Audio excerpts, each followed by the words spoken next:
Je me nomme Adama Sankhare, président du groupement scolaire du lycée Djignabo de Ziguinchor. L'objet de notre rencontre ici au niveau du lycée,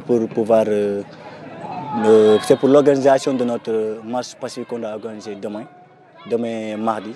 Donc, comme vous le savez tous ici, au Sénégal, dans tout le temps du territoire, donc il n'y a pratiquement pas d'école publique qui fait cours.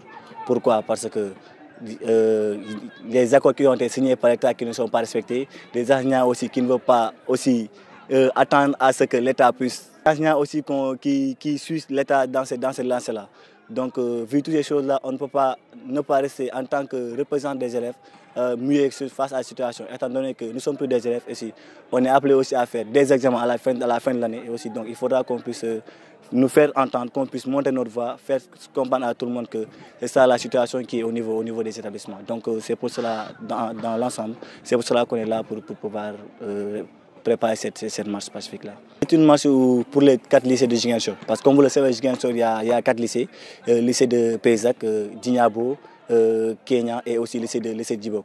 Donc le lycée de Kenya vient de se rejoindre, donc c'est le nouveau lycée, donc on l'a intégré dedans. Donc ce sont les 4 lycées qui seront concernés pour la marche. Pour tous les lycées, le président sont là, et aussi que chaque président a aussi discute avec leur administration. Donc ensemble, ils sont là sur la tutelle de leur administration respective. Bon, l'itinéraire de la marche, on va prendre départ ici au lycée Djignabo. Donc tous les lycées vont se retrouver ici. Donc on va prendre ici notre départ et pour aller au rond-point Belali, du rond-point Belali à l'inspection académique des Ziguinchor, délaissant que c'est eux qui représentent le ministère de l'Éducation ici. Donc c'est normal qu'on puisse, si on a des problèmes, qu'on puisse se référer à eux. Donc c'est l'itinéraire de notre marche. Nous avons rempli toutes les conditions parce qu'on doit aller prendre notre autorisation, donc tout de suite là avec les présidents. Donc, je pense que nos conditions ont été remplies parce qu'on est parti voir le préfet, on a déposé une demande et puis par la suite il y a le commissaire qui nous a convoqués, tous les 4 présents. On est parti, il a fait son enquête, donc il a remis le dossier au niveau de la préfecture. Donc c'est à la préfecture qu'on doit pouvoir prendre notre autorisation. Donc je pense qu'on a rempli tout ce qui doit être fait.